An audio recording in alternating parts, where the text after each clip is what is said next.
Hello दोस्तों, सुनो कहानी चैनल में आपका एक बार फिर से स्वागत है। दोस्तों, आज की कहानी का शीर्षक है समापन। तो चलिए शुरू करते हैं। नहाकर निकली ही थी कि दरवाजे पर दस्तक हुई। गाउन पर तौलिए को दुपट्टे की तरह डालकर बिंदु ने दरवाज़ा खोला। मिश्रा अंकल थे।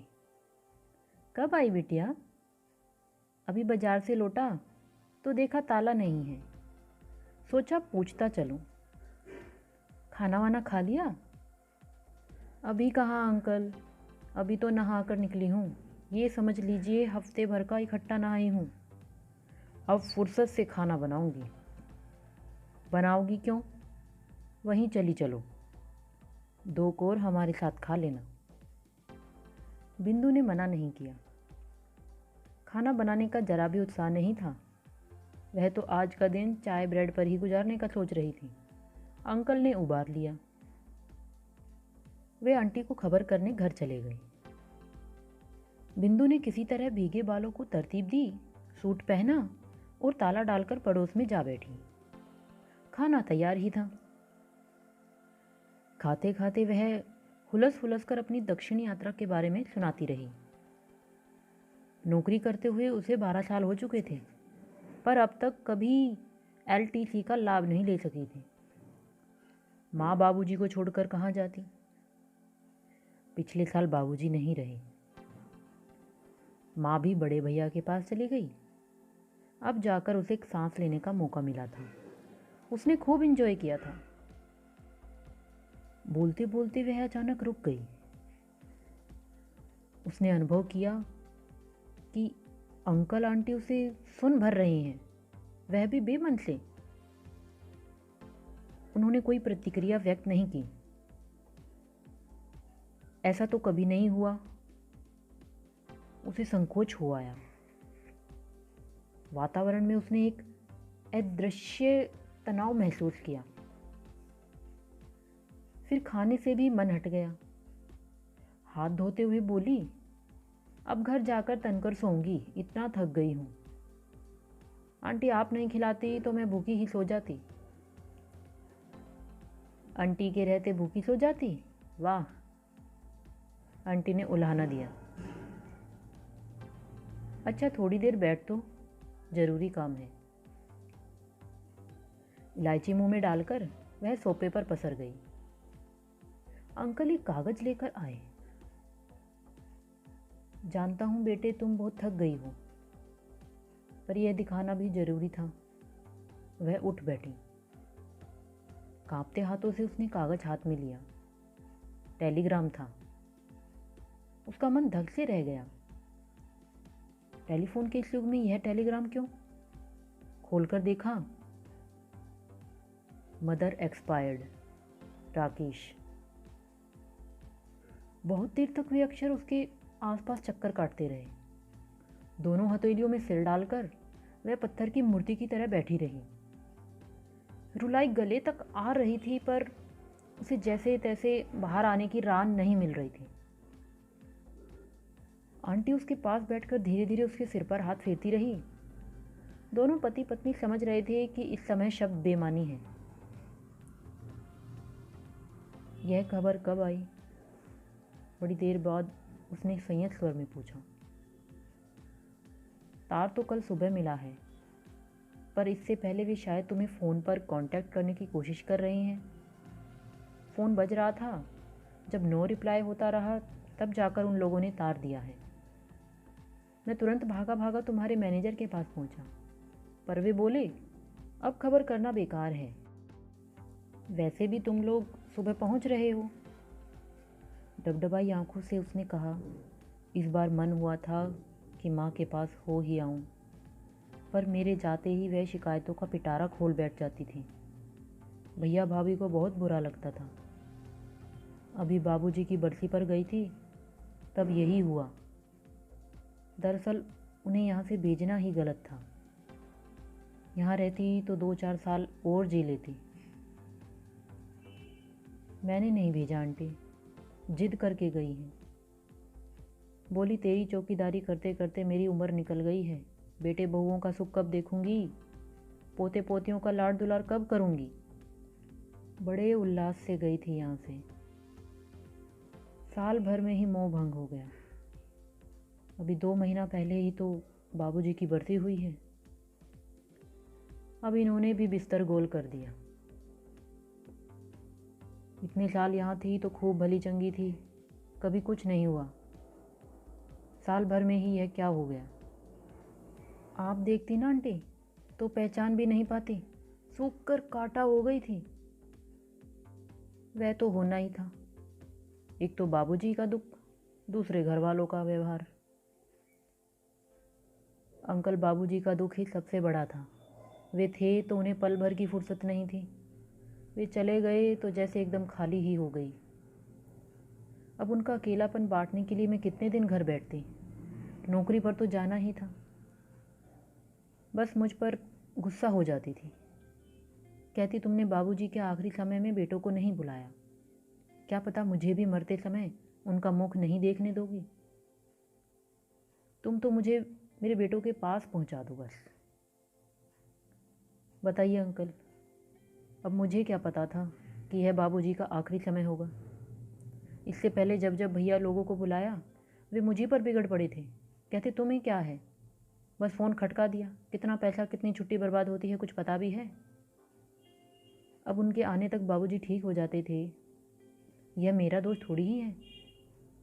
पर बाबूजी के ठीक होने पर खुश होने की बजाय वे अपने ही पैसों का, छुट्टियों का रोना लेकर बैठ जाते थे। अस्थमा के पेशेंट के साथ यही होता है। सांस उखड़ती है तो लगता है पता नहीं अगली सांस आएगी भी कि नहीं। एक बार तो राकेश मुझसे भी उलझ गया था। मैंने साफ कह दिया था कि बेटा यह मामला अब इस लड़की के बस का नहीं है। बेचारी घबरा जाती है। इससे अच्छा है कि तुम लोग माँ बाप को अपने पास रखो।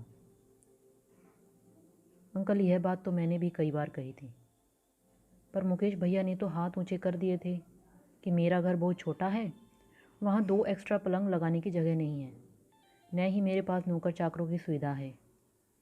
बड़े भैया से कहो तो उनके पास बंगला भी है, काम करने वाले भी हैं।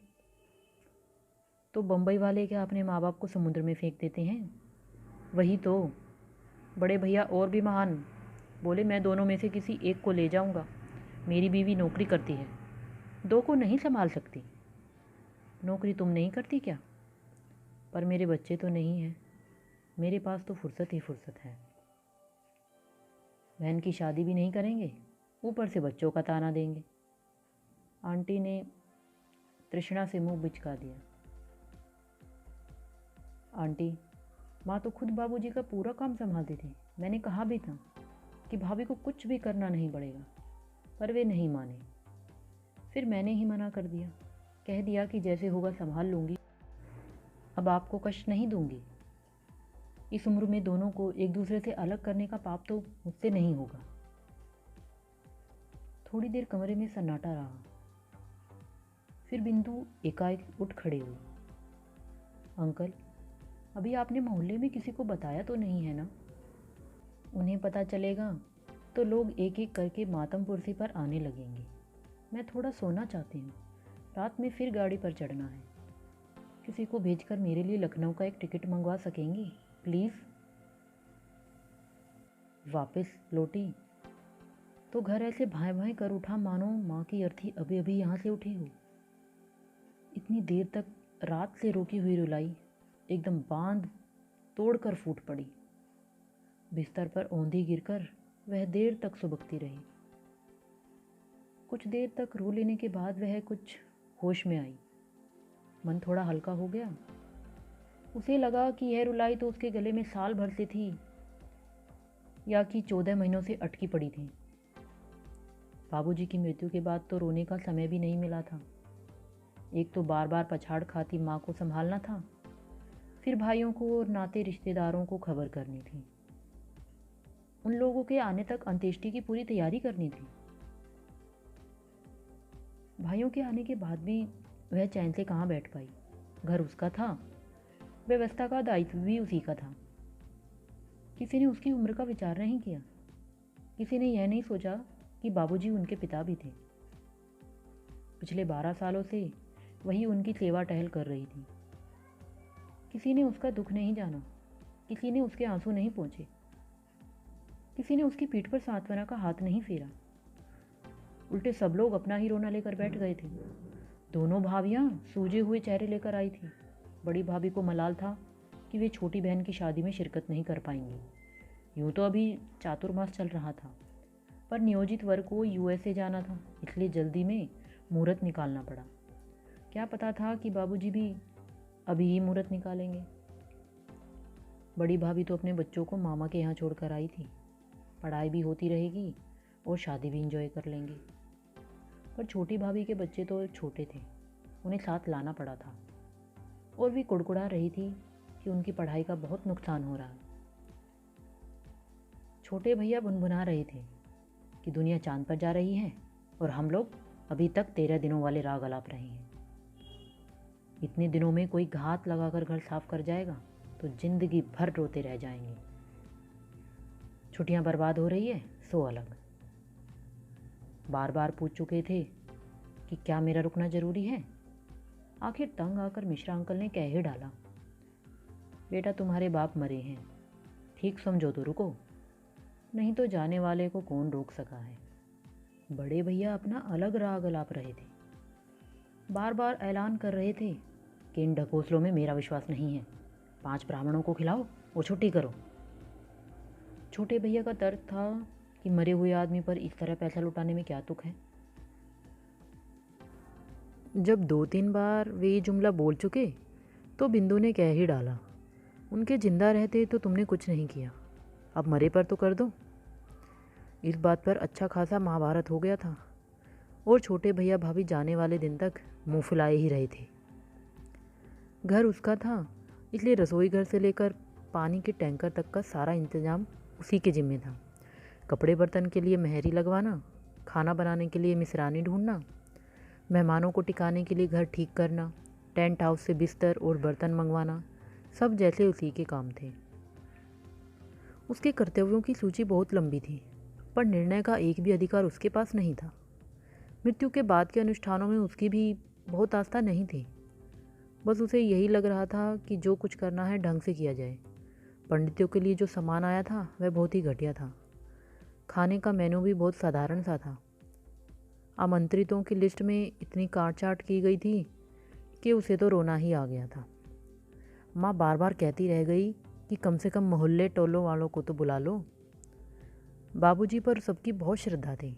हारी बीमारी में यही लोग तो दौड़कर आते थे। आधी रात को भी आवाज़ दो तो 10 लोग हाजिर हो जाते थे। पर बड़े भैया ने उनकी एक नहीं सुनी। बोले, यह कोई खुशी का मौका है जो मैं पूरी बस्ती को दावत दूंगा? तुम्हारे रिश्तेदार ही 100 से ऊपर हो रहे हैं, इससे ज़्यादा का मेरा बूता नहीं है। बेचारी माँ मन महसूस कर रह गई।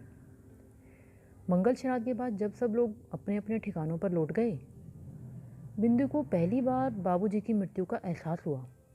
12 साल से बिछा हुआ उनका पलंग उठ गया था।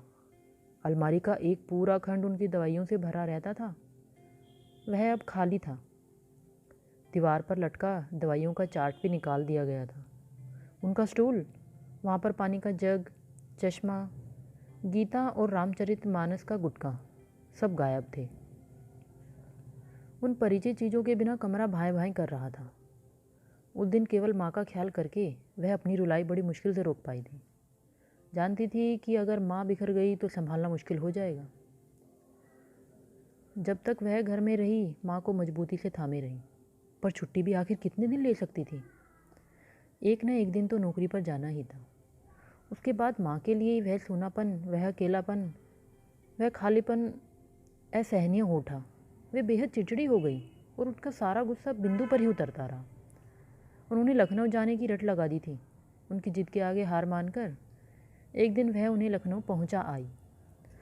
उसे मालूम था कि बहुत गर्मजोशी से उसका स्वागत नहीं होगा, पर इतने ठंडेपन की भी उसे कल्पना नहीं की थी। भैया ने स्टेशन पर ही उलाहना दिया, एकदम चल पड़ती हो, कम से कम पहले इंटीमेट तो दिया करो। इंटीमेट किया तो था, नहीं तो आप स्टेशन पर कैसे आते? मेरा मतलब है थोड़ा पहले बताना चाहिए। एकदम आ जाने से घर का सेटअप डिस्टर्ब हो जाता है। भाभी भी बहुत खुश नज़र नहीं आई। आंखें नचाकर बोली, मतलब बिंदु रानी अब अकेली रहेंगी। उनकी वाणी से ऐसा ध्वनित हो रहा था मानो बिंदु रानी इस आज़ादी का कोई गलत फ़ायदा उठाने वाली है। इसके बावजूद भी माँ अगर वहाँ खुश रहती तो वह उस अपमान को पी जाती।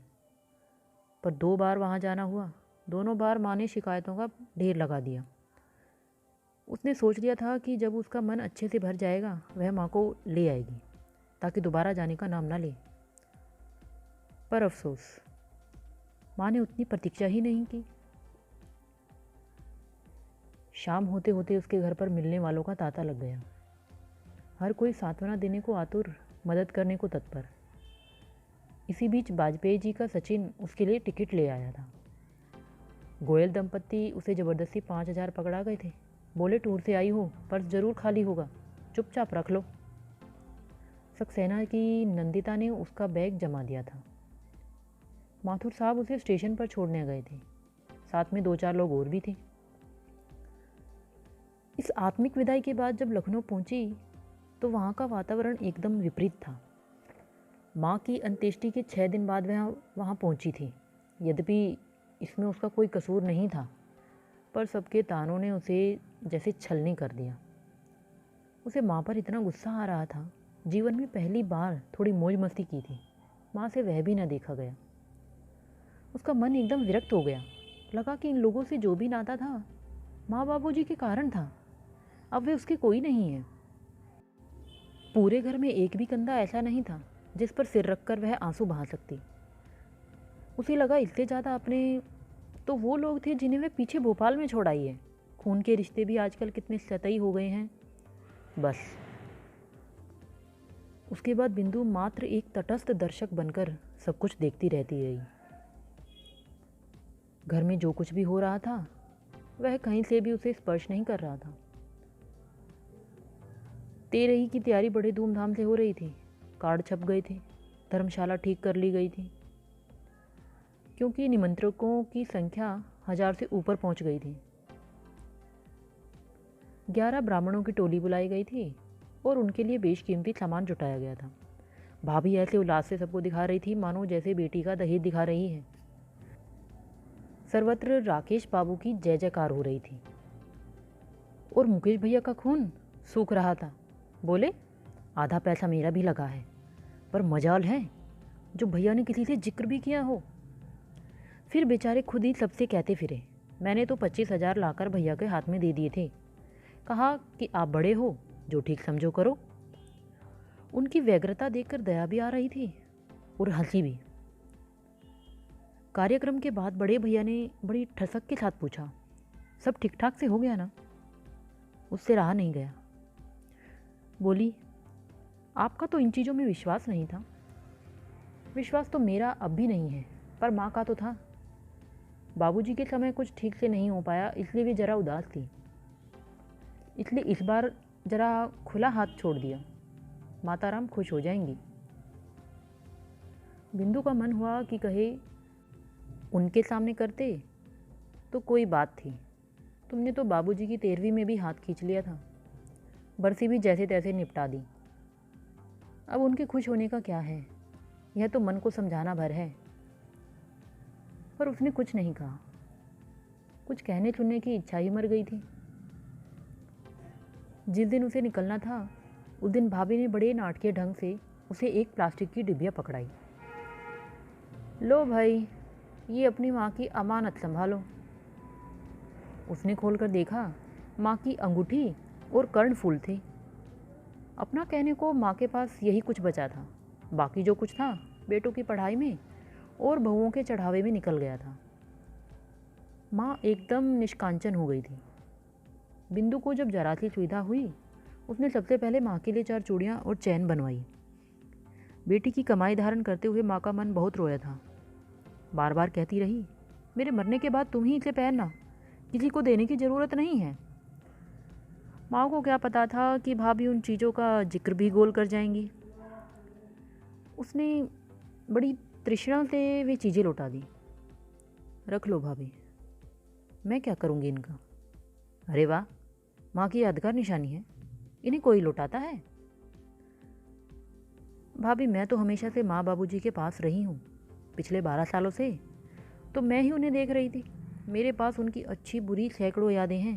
उन्हें याद रखने के लिए इन निर्जीव चीज़ों की ज़रूरत नहीं है, बल्कि आप इन दोनों चीज़ों को माँ के बाकी गहनों के साथ अपनी बहू बेटियों में बांट देना। समझ लेना उनकी दादी का आशीर्वाद है यह। इसके बाद उसे लगा कि वह एकदम हल्की हो आई है। उसने यह आखिरी बंद भी तोड़ दिया।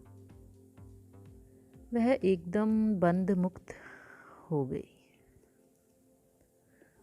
दोस्तों, अगर आपको आज की कहानी अच्छी लगी हो तो इसे लाइक, शेयर और कमेंट करें। चैनल को सब्सक्राइब करना ना भूलें। तो चलिए मिलते हैं नेक्स्ट वीडियो में। तब तक के लिए गुड बाय।